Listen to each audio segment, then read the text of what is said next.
Vamos passar a reflexão desta noite. Para iniciar, eu queria dar uma boa noite para vocês, assim. Fala aí, maluco. Beleza? Todos nós somos loucos de Deus, loucos por Cristo. Por isso que eu fala aí, maluco. Se você é maluco por Deus, maluco por Cristo, louco por Cristo, você sauda também com uma boa noite, seu pastor maluco. Eu quero dizer para os irmãos, em primeiro lugar, antes da gente ler o texto, que conhecimento é diferente de sabedoria. É muito fácil saber a diferença entre conhecimento e sabedoria. O conhecimento a gente adquire com livros, com estudos, com pesquisas, né? Na escola, na faculdade, conhecimento. Sabedoria a gente adquire de uma outra maneira. A gente adquire pela prática, pela observação, pela experiência, pela vivência, que a gente chama de conhecimento empírico, né? O conhecimento empírico nos traz sabedoria. Tem muita receita de vó que ela vem de conhecimento empírico, né? Foi passado de mãe para filha, um chá que, de repente, tem lá os seus poderes medicinais, e a pessoa nem sabe quais são esses poderes medicinais, no que mexe, mas sabe que, olha, se você está com dor de barriga, se você tomar o chá tal, vai melhorar. Se você tiver com inchaço no joelho, se você tomar o chá tal, isso é sabedoria. Sabedoria terrena, mas a sabedoria que eu vou falar para vocês hoje é um outro tipo de sabedoria. Não é conhecimento adquirido por livros e nem a sabedoria, conhecimento empírico, que a gente adquire por prática e por experiência e por vivência. A sabedoria que eu vou dizer para vocês hoje é a sabedoria divina. A sabedoria divina é um dom e é dado por Deus livremente, através do Espírito Santo. A gente lê isso em Tiago. E o Tiago, né? Se você quer sabedoria, pede a Deus, que a todos dá livremente, porém nada duvidando. O texto todo de Tiago, está lá em Tiago 1, de 5 a 6. Essa sabedoria, para os que se consideram sábios terrenamente, mundanamente, secularmente, os sábios desse mundo, é loucura, porque não faz sentido nenhum um Deus se humilhar no sentido de se esvaziar de sua glória,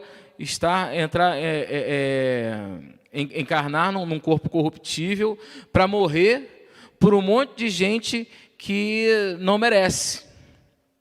Tem gente que fala assim, por um monte de gente, ser cristão tem que ser muito radical para ser cristão. É verdade, porque tem que ser muito radical para morrer por um monte de gente que não presta. Eu não presto, vocês não prestam, ninguém presta. Quem que presta? Ninguém presta. Mas Jesus veio e morreu por todos nós, mesmo não prestando. Morreu por nós enquanto ainda éramos pecadores. Não que não sejamos mais pecadores, mas nós estamos agora redimidos. O texto, quando fala ainda éramos pecadores, ainda estávamos vivendo na nossa iniquidade, mas não vivemos mais em iniquidade. Nós agora nos arrependemos dos pecados. Então, para os sábios desse mundo, essa sabedoria divina, esse plano de salvação, é loucura.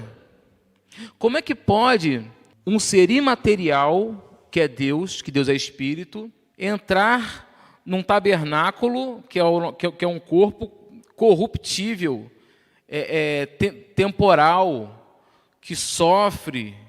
Para os sábios daquele tempo e de hoje em dia, esse plano de Deus, ele tem algum problema. Para eles é loucura. Mas a verdadeira sabedoria ou loucura é esta, e somente os santos de Deus a compreendem. Enquanto a gente prega para uns e outros, não para todo mundo, né? Tem gente que pelo menos pensa, né, se é isso mesmo. Mas quando a gente prega para as pessoas assim, elas olham para a cara da gente, eu não sei se já passaram por isso. Você fala de Jesus assim e não entra, sabe? Não casa, a pessoa fica, não, como assim? Não, eu rejeito isso não tem nada a ver, isso é loucura. A Bíblia parece um gibi, né? Não tem ciência nenhuma, não. Realmente, a Bíblia não tem ciência nenhuma. A Bíblia não é um livro científico, a Bíblia é um livro teológico. A Bíblia nem sequer é um livro histórico. Ele não é cronologicamente formado. Você pega Jonas, por exemplo. Jonas é muito anterior aos outros livros, anterior a Crônicas, anterior a Reis, né? Ele foi escrito muito antes, mas ele foi colocado num lugar ali. Então, assim, a Bíblia, existe até a Bíblia cronológica. Não sei se vocês já tiveram oportunidade de ver. Uma Bíblia os livros dela são colocados, são arrumados no tempo de escrita. Que a nossa Bíblia normal, ela não é assim. Então, quando você fala de Jesus para essas pessoas, a história não bate. Aí tem aqueles teólogos liberais que se julgam sábios para essa terra, que não querem saber da sabedoria divina, que pega a Bíblia e fala que parte disso aqui é mito, é figura de linguagem, isso aqui é só naquele tempo, hoje não é mais, a Bíblia precisa ser reinterpretada, né? A Bíblia é machista, a Bíblia é socialmente inaceitável, e isso a gente está vendo isso acontecer aqui no nosso país hoje. Então, para os sábios deste século, essa sabedoria divina, ela é loucura. E somente os loucos entendem a sua realidade. Vocês já viram, se não foram a um manicômio, eu nunca fui, mas eu vejo filmes, vejo reportagens, né? E aquelas pessoas, elas estão no universo delas. Ninguém compreende o que passa na cabeça delas, mas elas estão dentro da realidade delas. E é isso que para o mundo nós somos. Nós somos loucos que vivemos dentro de uma outra realidade, que só quem está nessa loucura é capaz de compreender. O contexto aqui que Paulo vem falando para os coríntios, é que Paulo vem explicando para os coríntios que a sabedoria de Deus é manifestada na mensagem da cruz, no chamado dos coríntios e na pregação do evangelho a toda criatura. Ou seja, a sabedoria divina, ela se manifesta na obra da salvação, na cruz. A sabedoria divina, ela se manifesta no chamado dos coríntios. Os coríntios foram chamados para ser santos. Nós também, da Memorial, somos chamados para sermos santos.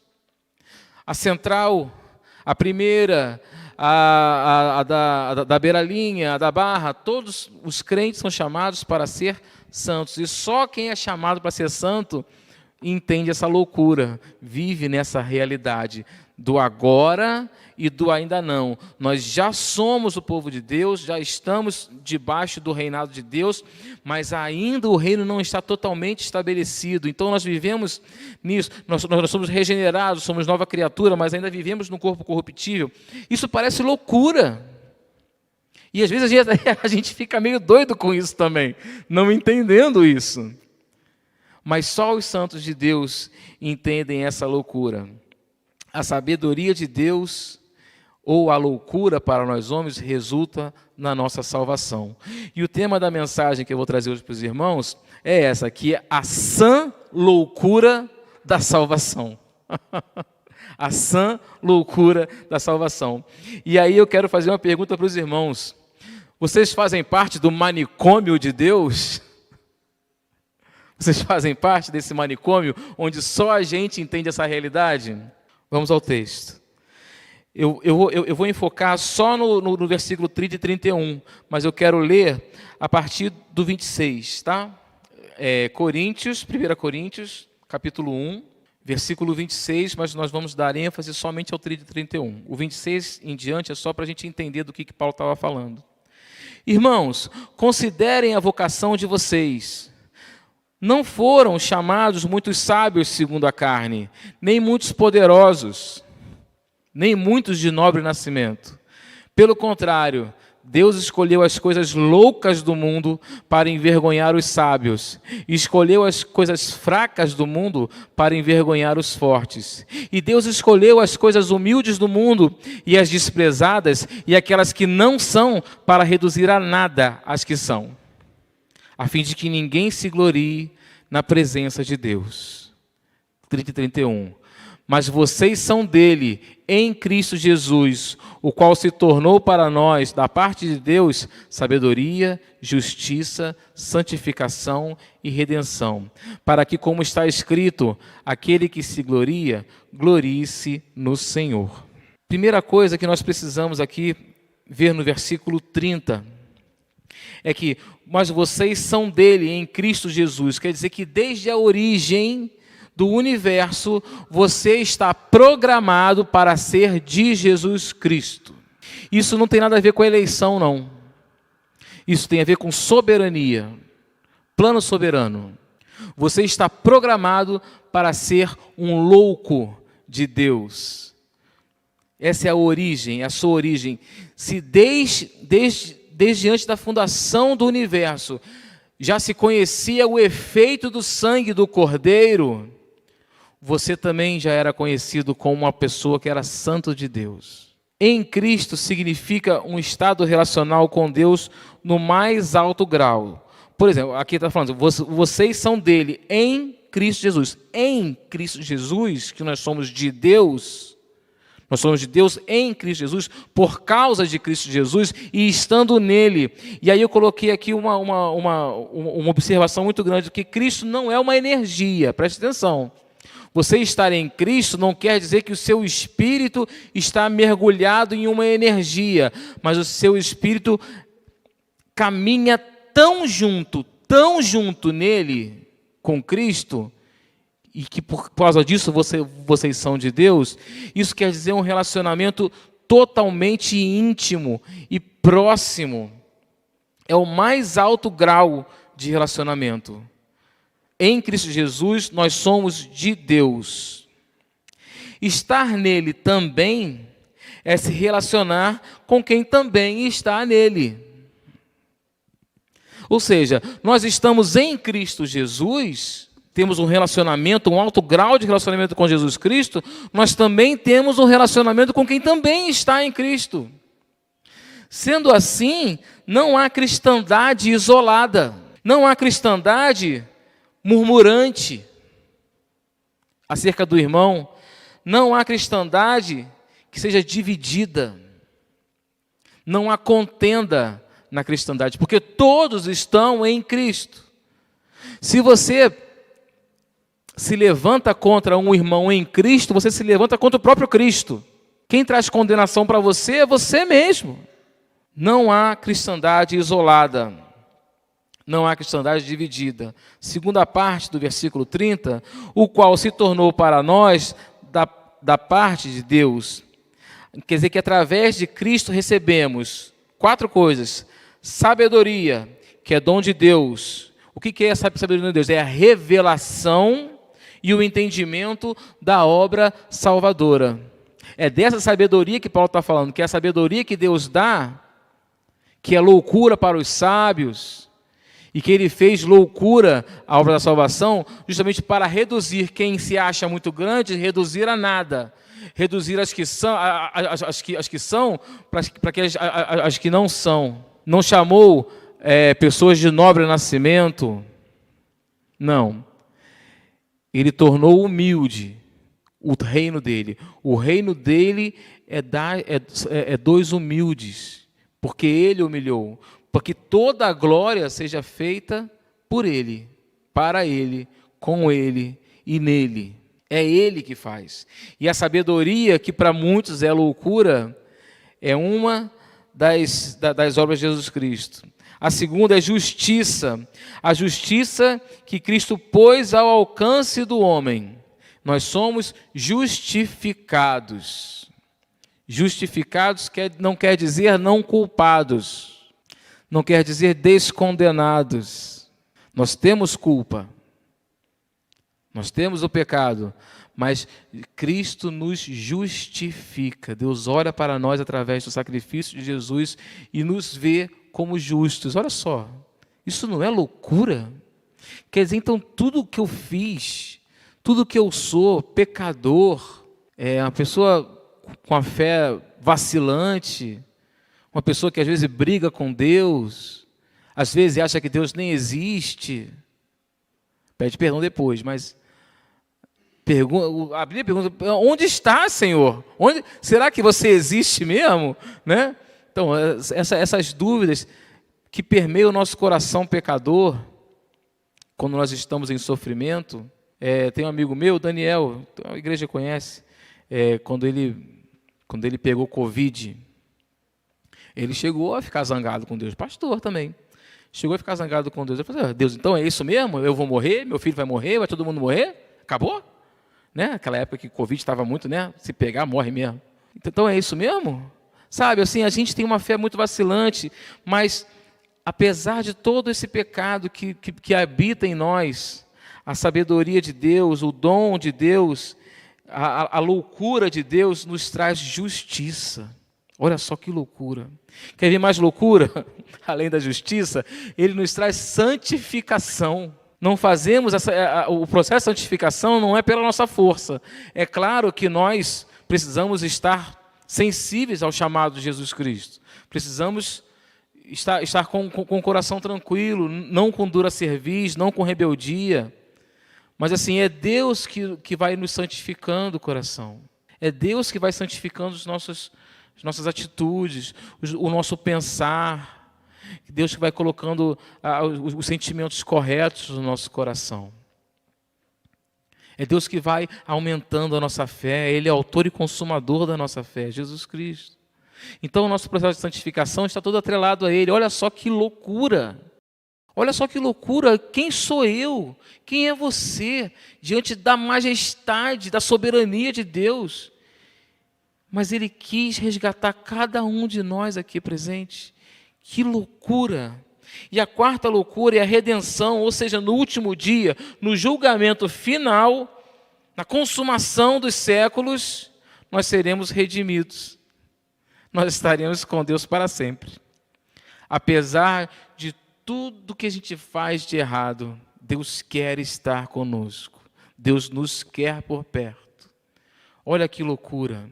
O amor de Deus é uma loucura. A sabedoria de Deus é uma loucura. O que Ele viu na gente para querer isso? Nada. É só por amor e por misericórdia. No versículo 31, nós temos a verdadeira base da glorificação. Aquele que se gloria, glorie-se no Senhor. A glória que nos é dada é pelos méritos de Jesus. Por mais que façamos o bem, sejamos bons crentes, a glória é por causa da obra salvadora de Deus. Às vezes a gente fala assim, eu sou uma pessoa boa, né? Assim, eu me converti, mas não mudou nada, eu continuo sendo legal, eu continuo sendo maneiro. Você não se converteu nada. Se você tivesse se convertido de verdade, você ia dizer, nossa, miserável que sou, pecador que sou. Muito obrigado, Senhor, por me resgatar, por me regenerar, por estar fazendo em mim esse processo de santificação. Maldito homem que eu sou, miserável. Então, se você se gloriar, não se glorie nas suas boas obras, se glorie na obra salvadora de Cristo. Não há lugar nenhum para a vaidade. Como eu sou um bom crente, olha como eu sou obediente, olha como eu sou dizimista. Não há lugar para a soberba. Eu sou crente e você não é. Eu sou o mais crente da igreja. Olha a soberba. Não há lugar para julgamento dos outros crentes. Quem é você para julgar o servo alheio? Quem é você para julgar o servo alheio? Não estou falando de julgar no sentido de analisar o comportamento. Isso aí a gente tem que fazer o tempo todo. Mas não julgar dizendo assim, você vai para o inferno. Não dá sentença para a pessoa. E não se sentir mais do que ela, né? Não barganhar com Deus, igual lá o fariseu no templo, né? Eu sou bom dizimista, eu sou fiel servo, eu sei o que tal. E ainda faz mais.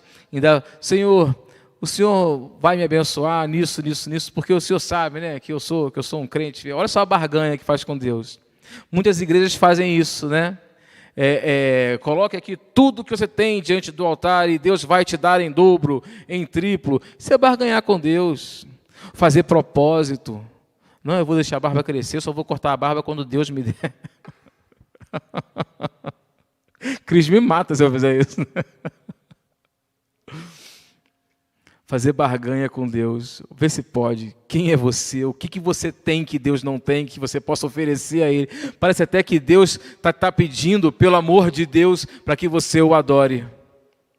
Parece até que Deus precisa de alguma coisa de você, para você barganhar alguma coisa com o Criador do universo. Gente, pelo amor de Deus, sem barganhas, somente o que nós temos que ter, a alegria de sermos salvos por Jesus Cristo. Nós temos que ter a aceitação de Jesus Cristo. Nós temos que ter humildade, a humildade. Nós precisamos ter gratidão e nós precisamos prestar serviço. É isso que nós precisamos fazer. E aí a aplicação, eu quis fazer um paralelo para saber se você é um louco por Deus, se você é realmente maluco. Então nós vamos à aplicação. Nós estamos agora num grande consultório psiquiátrico para saber se você realmente é louco por Deus. Então vamos lá. Quais são os seus sintomas? Você que está em casa também. Você sente um vazio ou uma falta de sentido na vida? Sintoma. Você tem tristeza pelo estado que se encontra a sociedade? Doença, morte, desastre, fome, guerra, falta de ética, falta de respeito, luxúria. Você sente tristeza porque a sua sociedade se encontra dessa maneira, você se encontra dessa maneira? Você sente um vazio dentro de você? Está faltando alguma coisa? Está faltando um sentido na sua vida? Você sente toda vez que falam de Deus ou sobre Deus, sobre Jesus, você sente uma curiosidade simpática? Vocês conhecem o que é uma curiosidade simpática? É que você, legal, como é que é isso aí? Quero saber mais sobre isso aí. Mas você tem uma simpatia, você fica curioso e simpático ao mesmo tempo? Você quer saber mais? Você tem uma curiosidade simpática em relação a Deus, a Jesus? Você acha que existe algo a mais do que essa vida que nós vivemos aqui? Se a resposta for sim, para todas as questões, você tem todos os sintomas. E aí nós vamos para o diagnóstico, já que você já apresentou os sintomas. Primeira coisa desse diagnóstico é que você tem que estar ciente da sua condição de contaminado. Você precisa saber disso. Você está contaminado de quê? Nada do que você fizer, nada do que você tentar vai te fazer sentir melhor. Tá? Então, assim, o diagnóstico começa pela previsão de cura. A cura não vem de você. Tá? Você tem todos os sintomas e essa cura não vai vir de você. Você não vai se sentir melhor, nem mais feliz, nem menos culpado pelas suas atitudes erradas. E aí vem o diagnóstico. Você possui uma síndrome chamada Síndrome do Santo de Deus. Já ouviu falar dessa síndrome? Você tem a Síndrome do Santo de Deus. E agora? O que eu faço? Calma. Primeiro vamos fazer uma internação. Você precisa se internar primeiro. Esse é o terceiro tópico da aplicação.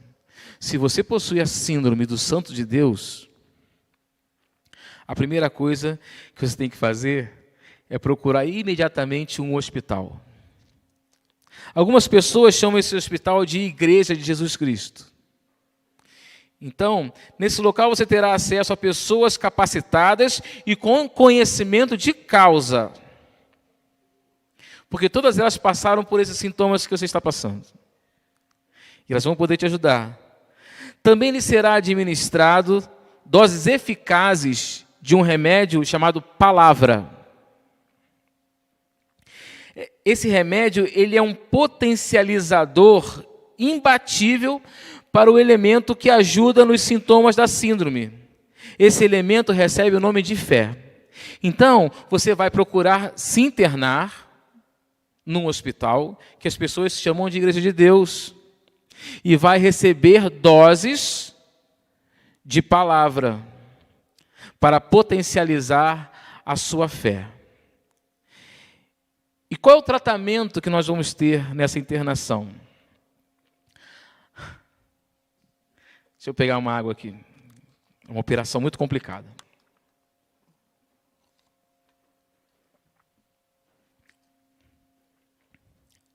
Após a operação que você vai ter que passar, ela consiste em tirar um coração de pedra e colocar um de carne. Essa operação vai regenerar o paciente.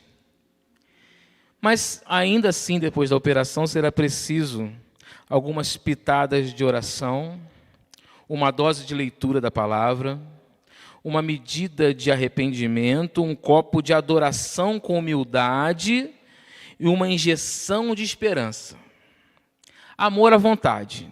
Fica a cargo do seu amor a gosto, não é isso que vai dizer? Amor a gosto. Então esse é o tratamento que você vai precisar para a síndrome do Santo de Deus. E aí nós vamos para o 5º estágio, que se chama a cura. Depois da internação e tratamento, é necessário um tempo de observação do paciente, para ter certeza do proceder do paciente, que é para ele também ser orientado a não voltar aos sintomas anteriores ao tratamento.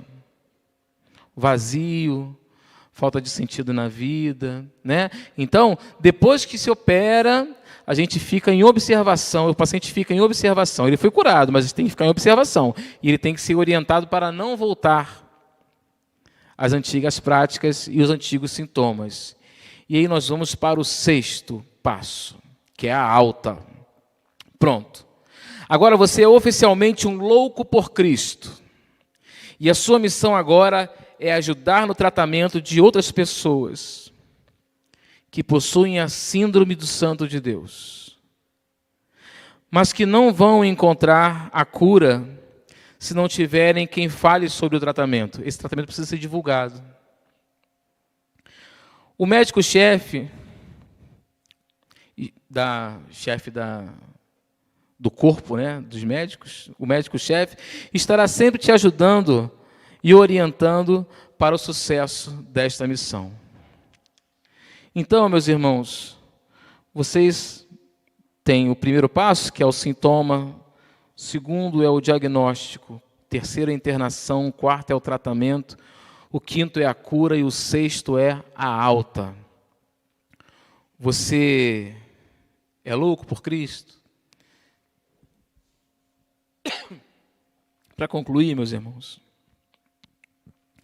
somente ao povo de Deus é revelada a sabedoria, que para o mundo é loucura.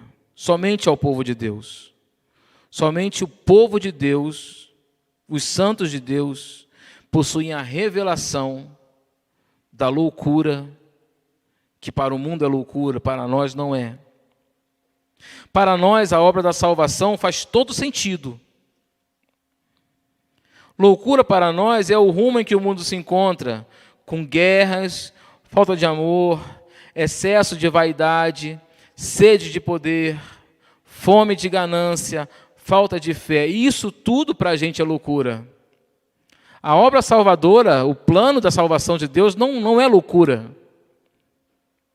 É um plano lindo, mas só o povo de Deus recebe essa revelação. Só eles sabem discernir o que é loucura e o que é sabedoria.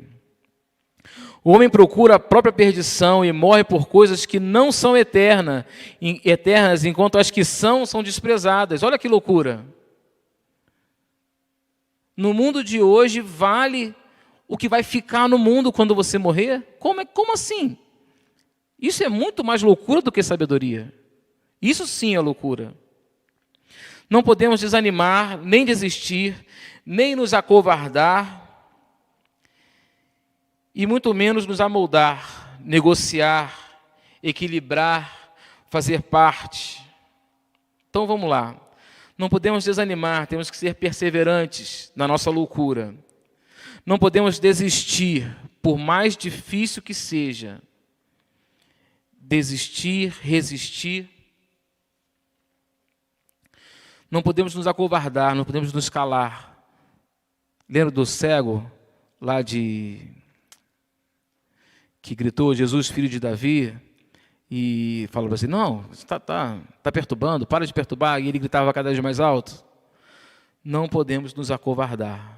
Quanto mais pedir para a gente falar baixo, para a gente ficar na nossa, quietinho, mais pregação a gente tem que fazer, mais testemunho a gente tem que dar. Não podemos nos amoldar, não podemos nos misturar a ponto de não sabermos mais quem é cristão e quem não é. Não podemos negociar para trazer equilíbrio a esse relacionamento. Vocês lembram da pregação, onde a luz não pode ter trevas? Qual o acordo que tem entre Cristo e o inimigo? Não tem acordo. Não podemos negociar os princípios éticos de Deus para termos uma vida mais tranquila. Não. O que é certo, ainda que ninguém esteja fazendo. E o errado é errado, ainda que todo mundo esteja fazendo. Então, nós precisamos ser ferramentas de transformação através de bom testemunho, de pregação, de oração, de ações de graça e fraternidade. Sermos amigos uns dos outros.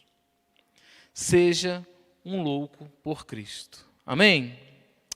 Feche seus olhos, nós vamos orar a Deus. Senhor, meu Deus, muito obrigado pela palavra de hoje, Pai.